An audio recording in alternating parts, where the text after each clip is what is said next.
Alrighty, as we continue in our series of Psalm 23, today we're going to recite Psalm 23 again. Let's do this together. The Lord is my shepherd, I shall not want. He maketh me to lie down in green pastures. He leadeth me beside the still waters. He restoreth my soul. He leadeth me in the paths of righteousness for his name's sake. Yea, though I walk through the valley of the shadow of death, I will fear no evil. For thou art with me, thy rod and thy staff, they comfort me.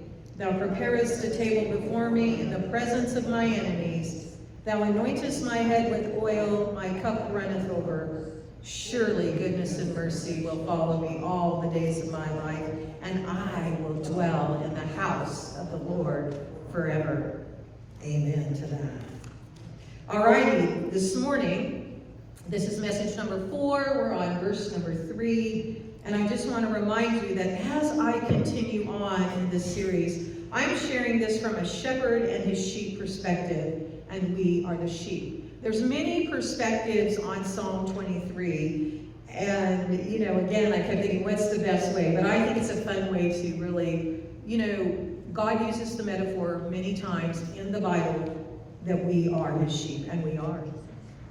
So let's have a little recap from last week. Last Sunday we stepped into verse 2 of Psalm 23. He maketh me to lie down in green pastures. He leadeth me beside still waters. And we learned that sheep have few very basic needs that are important. One of them is a food source. We have that basic need too. And we need nourishment like they do, not just for our bodies, but our minds and our souls. God provides his word to help feed us spiritually. And we also have emotional needs, and he provides the church and community so those needs can be met. We further learn that sheep also need rest. Yes, we do. And oftentimes they need to be made to lie down and rest. And sometimes we human sheep do need to be made to rest, to allow our bodies, hearts, and souls to digest all that has happened and prepare for what is ahead. So today, friends, we dive deep into verse 3 of Psalm 23. He restoreth my soul. He leadeth me in the paths of righteousness for his name's sake. Well, let's look at the first part of this verse.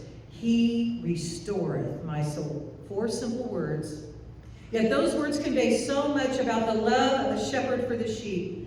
And this comes on the heels of verse 3 and the description of the shepherd bringing the sheep to the idyllic, nourishing pastures where there is lush green grass for feeding and the restful, refreshing still waters for drinking. The shepherd cares for the needs of his sheep. But what does it mean that he restores my soul?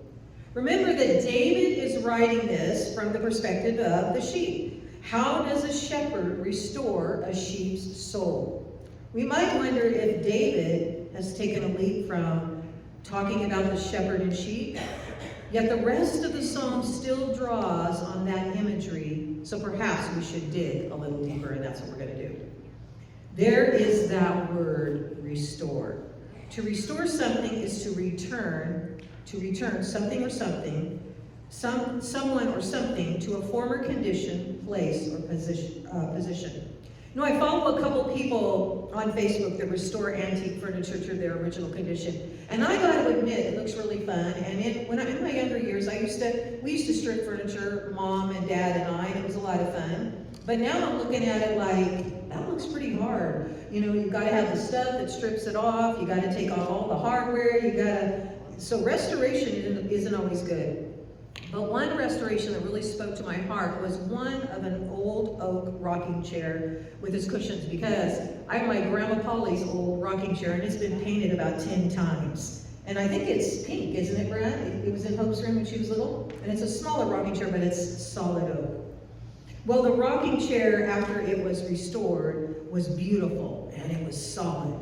But the cheap pressed wood rocking chairs that were made in pastures can never be restored to that kind of condition because they were never in that condition to begin with. So what the shepherd is doing is renewing something the sheep already had, but something which has gotten weakened, sick, or tired. Perhaps a bit beaten down by the weather or the struggles of life as a sheep. You know, friends, a sheep's life may not seem particularly hard unless you are a sheep. A sheep wakes up ready to eat and drink and continues that throughout the day. A sheep lives his life exposed to the elements, in danger of attack by vicious predators, and sometimes because of the sheep's own natural curiosity, he will wander off and get lost from the flock, or slide down an embankment he can't get out of, or get injured, which makes it hard to continue, or one of so many other things he is struggling just to survive. You know, friends, in the midst of all that turmoil, uncertainty, danger, injury, and fear, the shepherd brings the sheep to the place of nourishment and rest, binding their wounds, and going out to find the sheep that might have wandered off on their own, leaving the 99 for just that one. You know, the shepherd, he brings healing, nourishment, and restoration to his sheep's soul. It is when we are weak that we are vulnerable to sin, and the evil one can creep in. We've had that happen, haven't we? He was trying to creep in this morning here in Debbie's in her soul. We too can wander off as sheep get lost, and we can fall and become wounded. And we all need the restoring touch from God from time to time in our lives, don't we? And he's waiting to give it, to place his hand on us. We only have to listen. Listen for his voice, to hush and be still. So I don't know if you've noticed this, but in every message I've given on Psalm 23, I've talked about being still. It is our good shepherd that seeks us out to bring hope, life, healing, love, and peace into our tumultuous and troubled lives. He so wants to restore our souls. He will leave the 99 for just the one, you friends. Isn't that awesome? So he's got all these others over here, and you've wandered off, you've gotten lost. You might be at the edge of the cliff, and he's running after you. He's running after you to save you, leaving the others behind. But he wants you to return to the fold. He leadeth me in the paths of righteousness for his name's sake. You know, sheep need an abundant source of food and water. You know, in Israel, at the time the psalm was written, those items were not always readily available. You know, in some areas there was barren desert. In others, there were mountainous high hillsides where dangerous predators lay in wait for unfortunate sheep. And there were dangerous cliffs for sheep to fall down and to be killed or injured. So finding those sources of food and water could not be left to the sheep, else they would be starving, thirsty, and perhaps down at the bottom of that steep hill. And then compounding the problem is that in many areas there may have been many paths or trails, but not all of them led to the place where there is safety and or grass and water for the sheep. Thus it is the shepherd's task to lead the sheep in the right paths that will take them to those safe places where they can be fed and watered. You know, the word righteousness that is used here is the word for right or correct.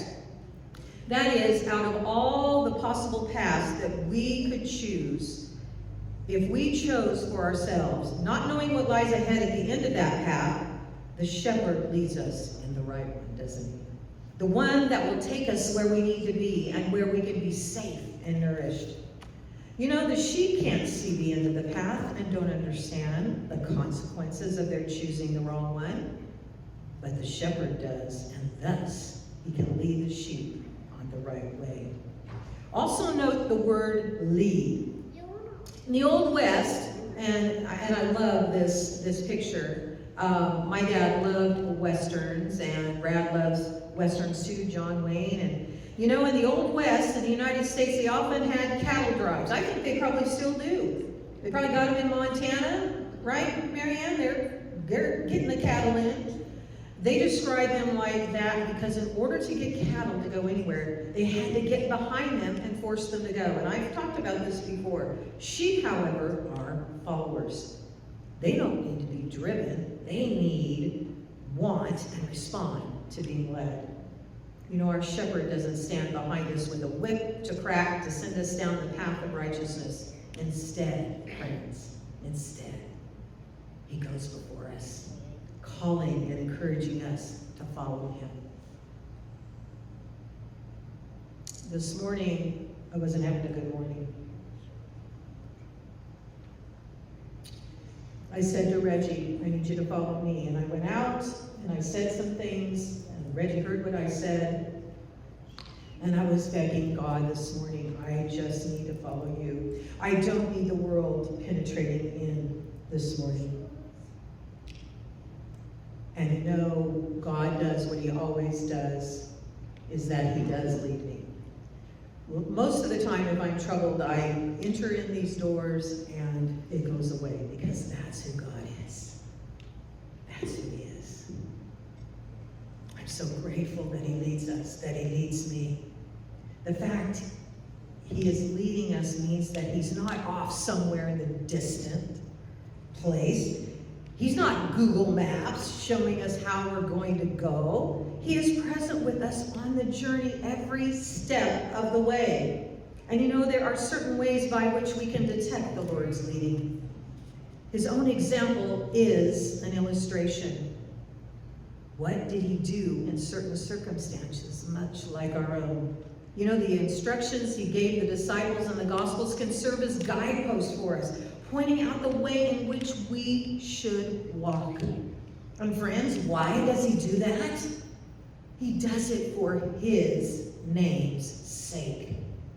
Because as the sheep follow the shepherd, it brings honor to the shepherd.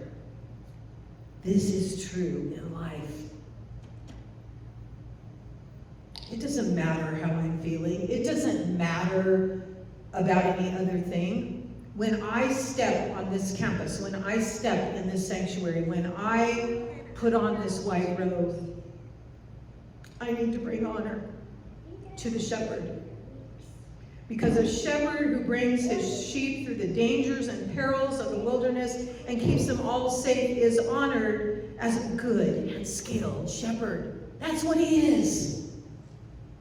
And friends, our following our shepherd brings honor and glory to him as well. And our behavior reflects well on our shepherd when we faithfully follow the right path to which he leads us.